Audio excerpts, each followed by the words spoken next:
What's going on out there, American truckers? Got a lot of background noise, so I'm gonna have to get close to my mic with the gain down. Trucks going by and everything. These trucking companies, they want a hair test to be reportable to the clearinghouse. We're gonna get in that in just a moment, right after this.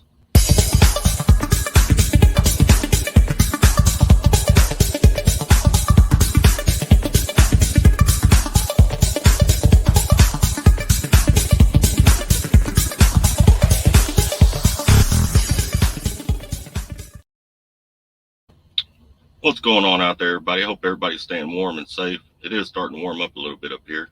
Maybe spring is on the way. Who knows? Anyway, as I said in the little pre-roll there, these trucking companies, they want hair tests to be a part of our DOT thing. At the present time, hair tests cannot be reported to FMCSA Clearinghouse. If you're not aware of Clearinghouse, you need to do some Googling because every driver is in it. If you fail a drug test, it's reported to the Clearinghouse. All right, so it is very important to drivers what's in there, what's on that record. But at the present time, they only recognize urine test. I don't believe they recognize the swab, and I know for sure that they don't recognize hair test. But they're putting pressure on politicians to try to change that, as we're about to see here in just a second.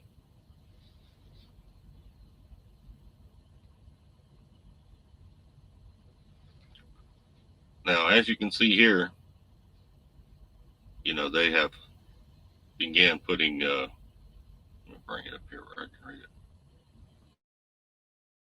it. Filed by the Federal Motor Carrier Safety Administration last August. The carriers asked that they be allowed to use hair drug test results as part of their required random drug testing, which currently mandates urine test, and to allow the release of the results to the Drug and Alcohol Clearinghouse. So currently, that's not being allowed. All right. Currently, only urine tests can be released to the clearinghouse. I get a lot of emails and a lot of questions because the company I work for does do hair tests. We do it as a pre-employment. Now, companies can still use a hair test as a reason, for pre-hire. It just can't be reported to the clearinghouse if you fail it, but pass your urine test. Companies do it because they're looking for your habits. You may have quit using drugs long enough to pass the urine test, but you have a drug habit. A lot of people do, and that's what companies are looking for, and that's why they do use a hair test. I don't know how I feel about hair tests being used in the clearinghouse because a person could have a drug problem and maybe they went to rehab, got sober. Maybe they quit using a couple months ago. Hair test, I believe, go back 90 days. So just because it comes up in a hair test doesn't mean they're a current user. They could have just recently quit. So I'm not sure if taking something like that and messing up a driver's record, messing up a driver's record is a good idea at all. But anyway, that's what I got to say about that. Next, I'm going to talk about these in-cab facing cameras. A lot of companies are going with these cameras. Driver facing cameras, I believe they're called. Some companies just have them facing out on the road. I don't see a big deal with that. I do have a problem with the cameras that face me in the driver's seat. But you got to think about it like this. Number one, I spent 80% of my life in this truck. Therefore, this truck is like my home. Okay? No matter how you cut it. As an OTR driver, it's like my home. Number two, what's the reason a lot of drivers become drivers? Why do people get into this industry to begin with? A lot of it's for the freedom. They're doing a job, they're self-motivated. They don't have anybody looking over their shoulder.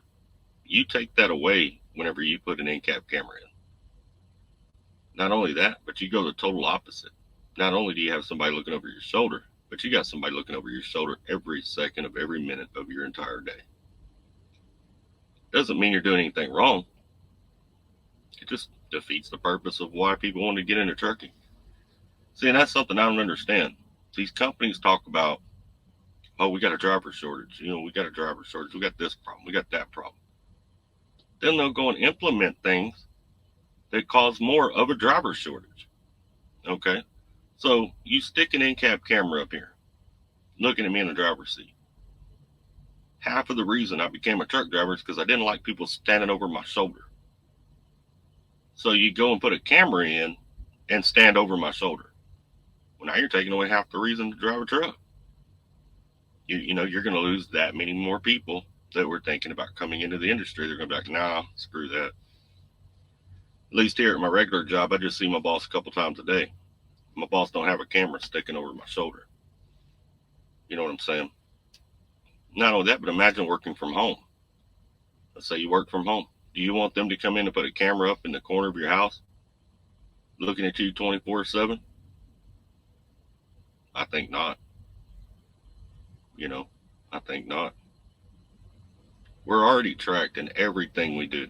We have e-logs, track all the way down to within feet of where we're at all the time. Our whole lives are tracked. We are tracked almost harder than an inmate in a correctional center. All right, if you really think about it, all the different ways that as a driver, you're tracked by your company and the federal government, we are almost tracked more than an inmate. Think about that. There's some good things that came with the technology. There's some bad things that came with the technology. But I don't agree. I don't agree with that. But then again, I'm a private person. I hate being tracked. Kind of sucks. I got to put up with it. But I do believe it deters a lot of people from coming into the industry. You have a hard time filling those gaps when you're working against yourself. It's kind of like trying to swim offshore while the tide's coming in. It makes no sense at all. None. Hold on, I gotta get some tea.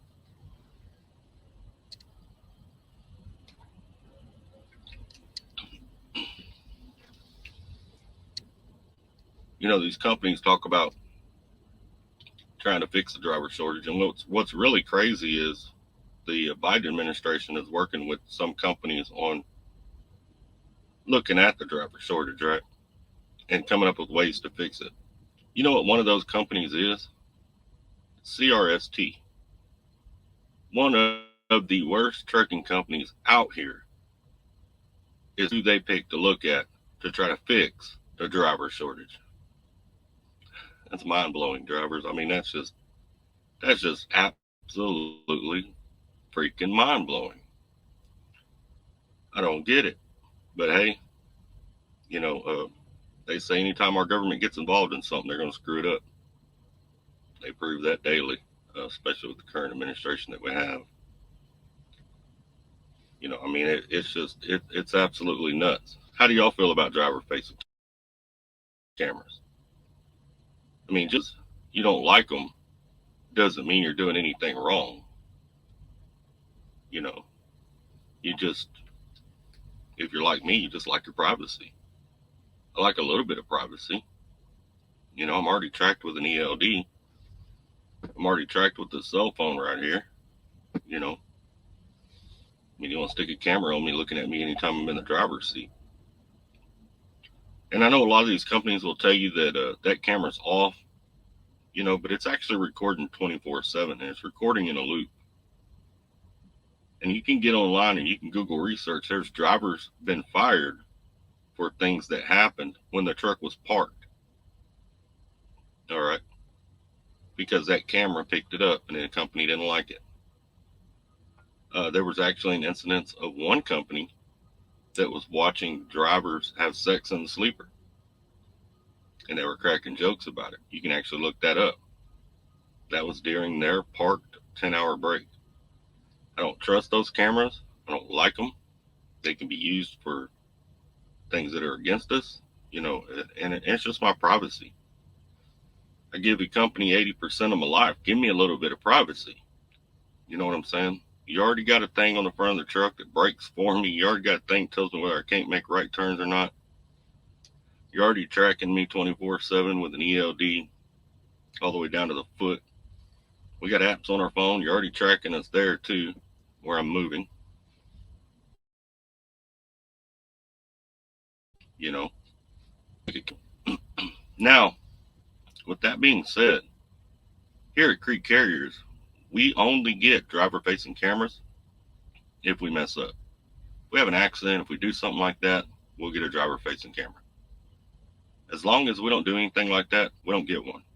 And if we do mess up and end up with a driver-facing camera, it's only for a certain amount of time. I think it's 60 days. If they don't have a whole lot of problems out of you for 60 days, they'll get rid of the camera. You know, so that's kind of the way that goes. That goes in there. All right, we're at the 11-minute mark, so we're probably past the point, where a lot of people fell off. This is something I wanted to sneak into this video. This is simply my point of view on this, okay? And this is this coach BOC thing. First of all, I have no play in it, not involved in it, don't know a lot about it, just an outsider viewing in, listening to the drama a little bit. Been listening to NFG over on Zello, listen to Hensley, listen to James Best, listen to all these guys talk about this. All right. The only thing I had to say about this is, and this is a message to Coach, brother. All right. You should have known something was wrong. Okay. You should have known something was wrong in the deal to begin with. The truck registration, who owns it, all that stuff was all messed up. And there's so it's so complicated that you'd have to take notes in order to figure all that out. But let's take all that out of there. Just the fact that BOC told you, hey, don't worry about it. Run as little as you want. You're never going to be able to make a truck payment that way. You should have known that was a setup. That don't even look right. If something sounds too good to be true, then it probably is. Most of the time, it probably is. I don't know BOC. I know personally I would never work for him because anytime you leave him, he's going to release all your information. He's going to try to make you look like a dog. I don't like that. I think he's building up a bad rapport among drivers. And I really don't believe anybody reputable would go work for him over there. The Gentry thing with Bee's Knees, I think Bee's Knees is a cool dude. I've listened to him on Elite, listened to him a couple other places. Seems like a really straight up, honest, good guy. Gentry and Sons, I love their channel. They seem like good people too. There's been some speculation as to their, GoFundMe account to get his truck engine rebuilt or whatever. Me personally, I don't think there's anything going on there. If people want to donate to it, donate to it. We're all grown out here, we kind of make our own choices and decisions. I do appreciate that there are YouTubers out here, Hensley and Elite and a few others, that try to look out for drivers. And if they feel that something shady is going on and drivers are getting ripped off, they try to expose it and put it out there. No problem with that at all. I think that's great. I personally don't have the time, to do that. And it's cool that there are drivers out there that do have the time a little bit to do that. And they put that information out there for us, to help protect the rest of us from donating to something. Now, when it comes to that GoFundMe account, literally almost every detail is explained in that GoFundMe account. On the GoFundMe page, it's paragraphs. They wanted people to know what they were donating to. So there's really nothing hidden there. Gentry and Sons is really good to his subscribers. So I don't think he would be burning his subscribers. He's a really good dude. He's really good to his subscribers. I personally am one, so maybe I'm a little biased, but I don't believe he would burn his people like that. Now, with that being said, this is all just my point of view on that. I don't really have anything else to say about that. Coach popped up in Ike's live stream last night, and he said he couldn't talk about it. That tells me Coach is lawyered up, because that's the first thing a lawyer is going to do, is tell you you can't talk about it. All right. That would tell me almost 98% sure he's got a lawyer. And I mean, I don't know what he's going to sue for, unless it's going to be his own stupidity, because he should have known better. And him running loads and doing that job, there's no way he could have not known. So basically, he'd be walking into a courtroom admitting to all the fraudulent things that he knew he was involved in, and just hoped it would get straight. Don't work like that. The court's going to tell him right quick, like, you should have never done it until it was straight. You should have never signed a contract. You shouldn't have done anything. It should have been straight before it was ever brought to you. You entered it, therefore you're a part of it. So Coach, you might as well just go ahead and come on out and talk, because I don't know. I'm pretty sure that's how that's going to work out. All right, and lastly, but not least, I know it's kind of a YouTube tradition. You hit 1,000 subscribers, you do a little giveaway, and that's going to be coming up within the next probably 2 or 3 weeks. I want all of you to know I fully appreciate y'all's dedication and watching my channel. A lot of y'all have been here since the very beginning. I appreciate all of y'all, and I want to show my appreciation. So I'm going to do a giveaway. I got some custom things ordered. To be honest with you, it's going to be a pretty nice giveaway. Silver coins, gold pieces. I think I've got an American Eagle in a set. Probably about $1,500 worth of stuff I'm going to give away. But here's the way it's going to work.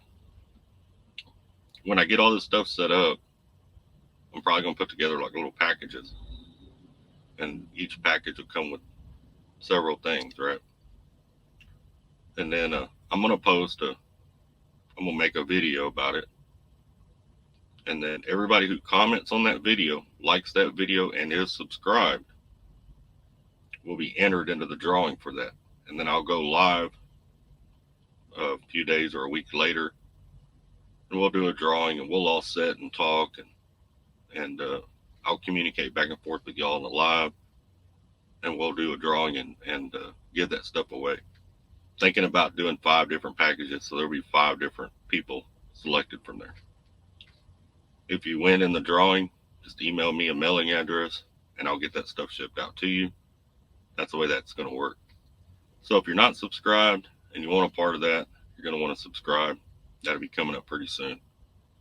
But anyway, I'm through rambling. That's all I got. I appreciate all of y'all. I really do. And I'm going to try to show y'all with this drawing how much I appreciate all of y'all. Y'all take care, stay safe, and let's keep trucking.